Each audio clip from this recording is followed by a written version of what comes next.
Selamat berjumpa kembali saudara-saudari yang dikasihi dan mengasihi Tuhan Yesus Kristus.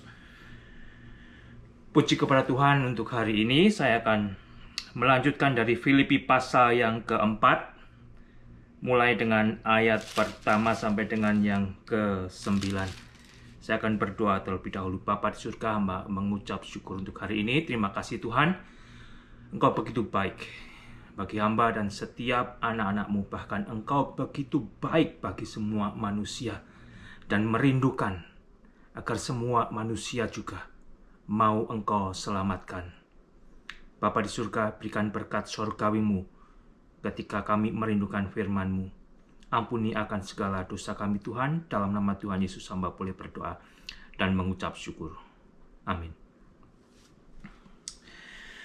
Filipi pasal yang keempat, saudara, mulai dengan ayat pertama, demikian bunyi firman Tuhan. Karena itu, saudara-saudara yang kukasihi dan yang kurindukan, sukacitaku dan mahkotaku, berdirilah juga dengan teguh dalam Tuhan, hai saudara-saudaraku yang kekasih. Di pasal keempat ayat pertama ini, Paulus memberikan dorongan, memberikan semangat, memberikan encouragement agar jemaat di Filipi, jemaat yang menjadi sukacita pelayanan Paulus, jemaat yang dikasihi dan dirindukan Paulus, jemaat ini juga menjadi mahkota daripada pelayanan Paulus, agar jemaat di Filipi berdiri dengan teguh dalam Tuhan. Tidak goyah, tidak bergeser dari iman, dan tidak tergoda oleh hal-hal yang duniawi, tidak tergoda oleh perbuatan daging. Saudara, tentunya dorongan, semangat, dan peringatan Rasul Paulus ini bukan hanya kepada jemaat di Filipi. Ini adalah bagi saya dan bagi saudara anak-anak Tuhan, agar kita semua berdiri dengan teguh di dalam Tuhan. Hidup ini bagaikan perahu yang berlayar di samudera lepas. Terkadang perahu itu berlayar dengan indahnya, dengan smooth, tetapi juga terkadang ada badai, ada hujan, ada tantangan yang dihadapi untuk dilalui agar mencapai tujuan dengan selamat. Demikian juga halnya saya dan saudara. Di bagian yang sebelumnya, Paulus berbicara jikalau hidup kita sebagai orang Kristen bagaikan kita berlari dalam lomba maraton. Sehingga kembali di dalam lomba maraton itu juga terkadang kita menghadapi tantangan, menghadapi rintangan, menghadapi masalah yang ada di depan kita, tetapi biarlah di dalam Tuhan kita tidak tergoyahkan. Di dalam Tuhan kita tetap memfokuskan pertandingan hidup ini. Dan salah satu yang membuat saya dan saudara akan bisa tetap teguh dan kuat, terutama jikalau dari antara kita anak-anak Tuhan dalam masa krisis, dalam masa pencobaan berat, kita mengingat jikalau sebenarnya tiap hari sebagai anak-anak Tuhan kita menantikan kedatangan Tuhan. Kita menantikan kedatangan Tuhan. Di pasal yang ketiga, saudara, ayat yang ke-20 dan ke-21 berbunyi demikian. Karena keluargaan kita adalah di dalam surga. Dan dari situ juga kita menantikan Tuhan Yesus Kristus sebagai juru selamat. Saya dan saudara, saat ini juga, apapun kondisi kita masing-masing sebagai orang Kristen, sebagai anak-anak Tuhan, kita menantikan kedatangan Tuhan Yesus Kristus sebagai juru selamat kita. Tuhan berjanji jikalau Dia akan kembali, jikalau Dia akan menjemput jemaatnya, jikalau Dia akan membawa saya dan saudara dan setiap orang yang percaya untuk bersama-sama dengan Tuhan Yesus. Baca kembali, saudara, dalam Yohanes pasal yang ke-14. Saya dan saudara saat ini, setiap orang Kristen, setiap orang percaya yang masih bernafas, yang masih hidup, baik yang masih sehat maupun yang sudah sekarat secara lahiriah, secara jasmani, kita sama-sama menantikan kedatangan Tuhan yang akan mengubah tubuh kita yang hina ini. Perhatikan ayat 21, saudara. Di pasal 3 itu, yang akan mengubah tubuh kita yang hina ini sekejap mata, sehingga serupa dengan tubuh Yesus yang mulia, menurut kuasanya yang dapat menaklukkan segala sesuatu kepada dirinya. Oleh karena itu, kita didorong, kita diingatkan, kita dipastikan agar saya dan Anda semua, saudara-saudari di dalam Tuhan, apapun keadaan kita tetap bisa dan mampu karena kita meminta Tuhan sendiri yang memampukan saya dan saudara untuk tetap berdiri teguh di dalam Tuhan. Mengapa? Karena kembali kita mengantisipasi pertemuan kita dengan juru selamat kita. Dari hari ke hari, dari waktu ke waktu, sampai Tuhan akhirnya datang. Entah itu malam ini, entah itu tahun depan, entah itu 10 tahun dari sekarang. Firman Tuhan mengajar kita agar kita menantikan kedatangan Tuhan. Kita tidak menantikan kedatangan antikristus. Alkitab tidak mengajarkan demikian. Tetapi Alkitab mengajarkan kepada orang-orang percaya, anak-anak Tuhan, agar setiap saat kita menantikan kedatangan Tuhan. Ayat yang kedua dari pasal 4. Yudia kunasihati dan Sintike kunasihati supaya sehati sepikir dalam Tuhan. Bahkan kuminta kepadamu juga, Sunsukos temanku yang setia, tolonglah mereka, karena mereka telah berjuang dengan aku dalam pekabaran Injil bersama-sama dengan Clemens dan kawan-kawanku sekerja yang lain, yang nama-namanya tercantum dalam kitab kehidupan. Jemaat di Filipi adalah jemaat yang menjadi kesukaan dan penghiburan dari Paulus. Jemaat yang bertumbuh, jemaat yang hidup memuliakan Tuhan. Tetapi, kembali, jemaat ini bukanlah jemaat yang sempurna.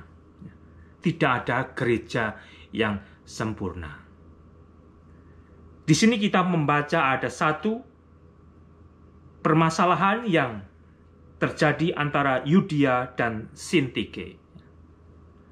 Mereka ada ketidaksependapatan. Dan salah satu, bahkan satu-satunya cara untuk mengatasi setiap permasalahan yang ada di jemaat Tuhan, yang ada di gereja Tuhan. Satu-satunya cara agar masalah itu teratasi, bisa diatasi di dalam Tuhan, agar masing-masing menyatukan hatinya, menyatukan pikirannya, sehati sepikir dalam Tuhan. Dan di situ akan terjadi rekonsiliasi. Di situ akan terjadi pertemuan yang kembali menyatukan mereka, baik itu saya dan siapa yang ada di dalam gereja, yang berselisih, yang bertengkar, bisa diatasi kalau masing-masing mau menyadari di dalam Tuhan ada jawaban. Di dalam Tuhan kita bisa dipersatukan. Kecuali kalau Anda tidak mau, yaitu masalah Anda.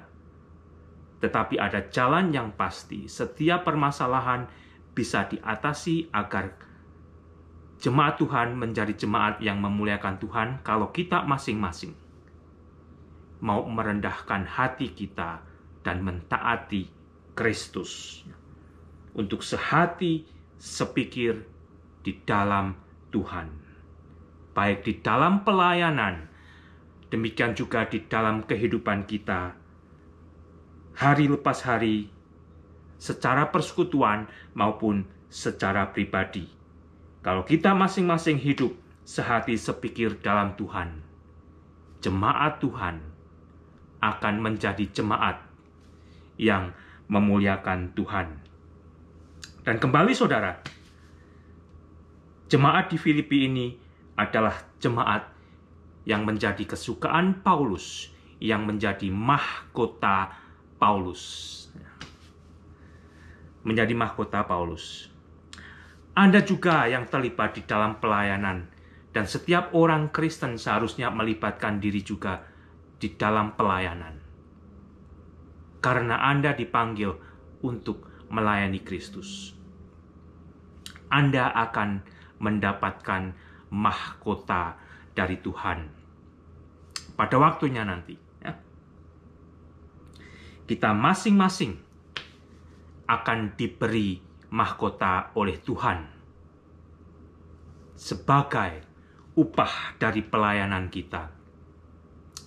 Tentunya bagi saya dan saudara untuk diberi anugerah masuk surga itu sudah luar biasa. Sudah luar biasa. Kita tidak layak menerima itu. Tetapi juga Tuhan mau menganugerahkan kepada saya dan saudara mahkota pelayanan. Oleh karena itu saudara, jangan juga Anda abaikan untuk tidak melayani Tuhan.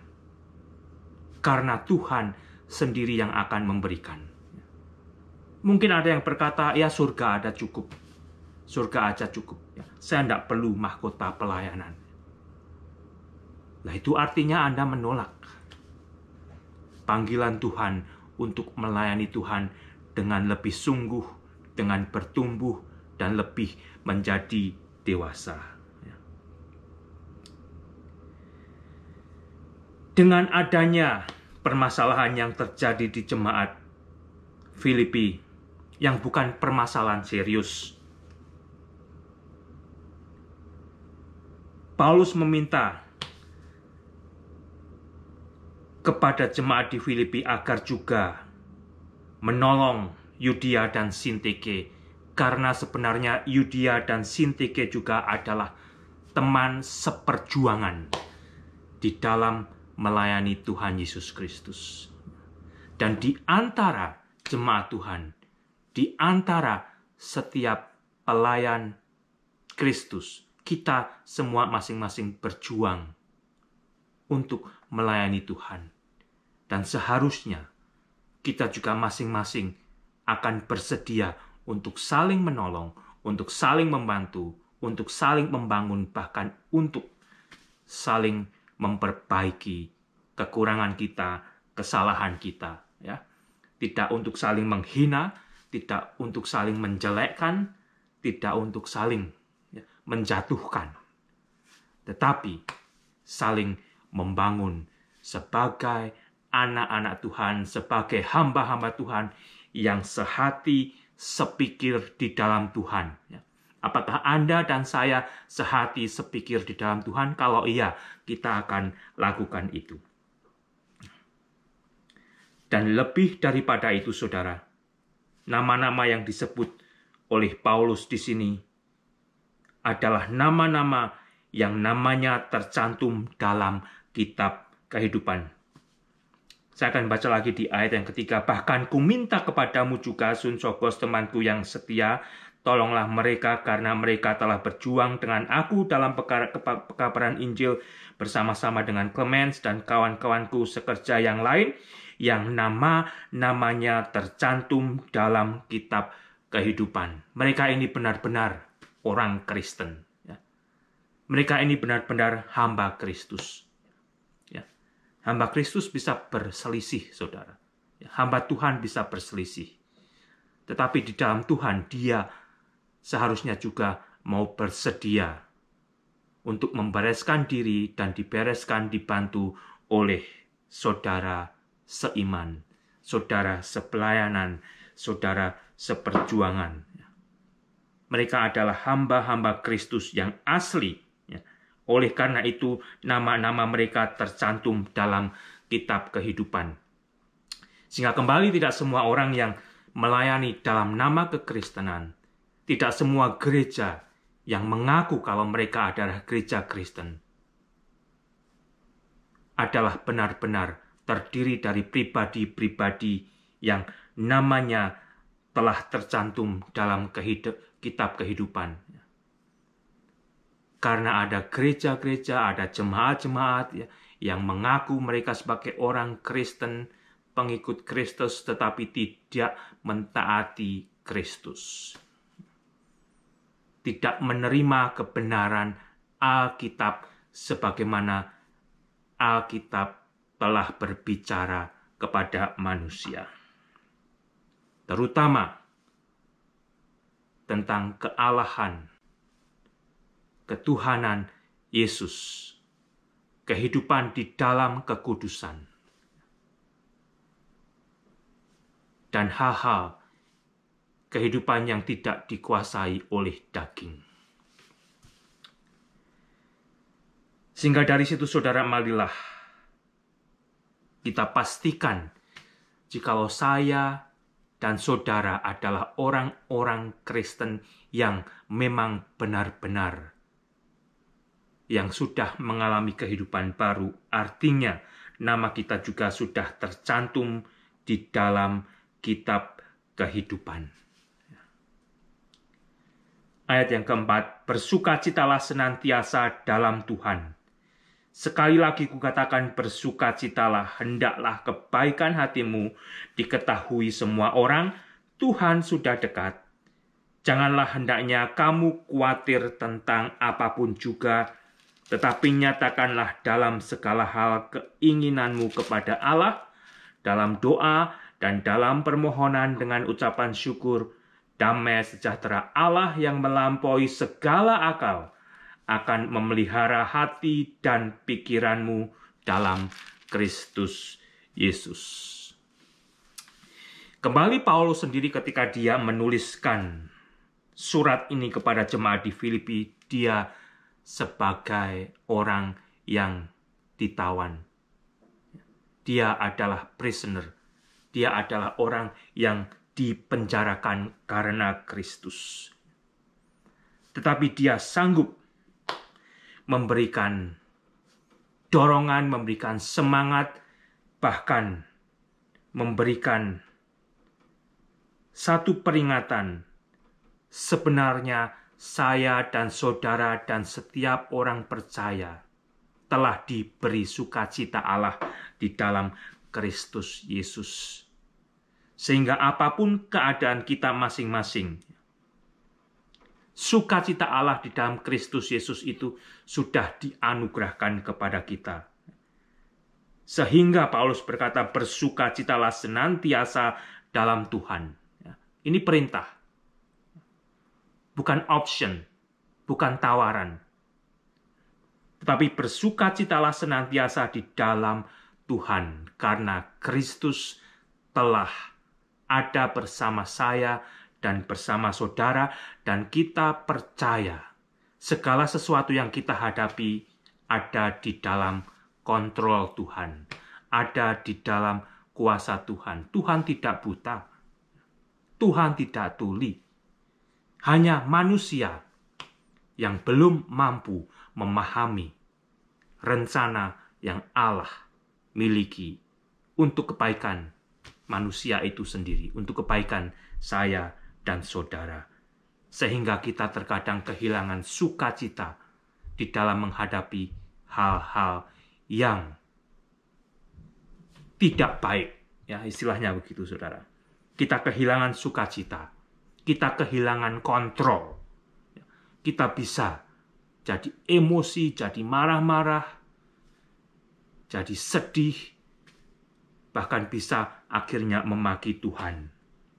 Karena kita lupa, sebetulnya di dalam Kristus Yesus, kita sudah dijadikan ciptaan baru, kita milik Kristus, dan Kristus memegang saya dan saudara. Sekali lagi kukatakan bersukacitalah, diulang saudara, ini serius sekali ya, serius sekali. Seberapa banyak orang Kristen tidak melupakan hal ini untuk bisa bersukacita senantiasa di dalam Tuhan. Lain halnya, bukan gembira saudara, bergembiralah selalu, tidak. Tetapi bersukacitalah senantiasa. Karena sukacita itu terjadi karena saya dan Anda tahu kita sudah menjadi milik Kristus. Ketika kita memiliki diri kita sendiri, kita kehilangan sukacita. Kita kehilangan kontrol diri. Tetapi kalau kita hidup meyakini dan hidup di dalam kuasa Kristus, sukacita itu akan ada bersama-sama dengan saya dan saudara, terutama juga di dalam masa-masa krisis kehidupan kita. Hendaklah kebaikan hatimu diketahui semua orang, Tuhan sudah dekat. Bisakah saya menunjukkan kebaikan saya? Bisakah Anda menunjukkan kebaikan Anda ketika kita hidup di dalam kondisi yang tidak baik, yang kurang baik, bahkan yang sangat tidak baik menurut manusia? Tetapi di dalam Kristus, sebenarnya kita akan dimampukan untuk bisa mengontrol diri. Sekali lagi kukatakan bersukacitalah, hendaklah kebaikan hatimu diketahui semua orang. Di dalam bahasa Inggris dikatakan, let your gentleness be known to all men. Let your gentleness. Sehingga kita tidak kehilangan temper kita. Ya, kita tidak dikuasai oleh emosi kita. Kita tidak menjadi kasar di saat-saat kita juga menghadapi masalah. Dan kita diingatkan Tuhan sudah dekat. The Lord is at hand. The Lord is at hand. Tuhan ada di tangan kita. Dan Tuhan itu ada bersama-sama dengan Anda, dengan saya saat ini juga. Dan Tuhan juga akan segera datang. Di awal diingatkan tadi agar kita berantisipasi menantikan kedatangan Tuhan. Tuhan berjanji, Dia akan segera datang. Di dalam Wahyu, bagian terakhir, saudara, Tuhan Yesus berkata, "Ya, aku datang segera." Kemudian Yohanes menjawab, "Amin, datanglah Tuhan Yesus." Wahyu 22 ayat 20. Tuhan Yesus berjanji Dia akan segera datang. dan kehidupan kita adalah kehidupan yang menantikan Tuhan.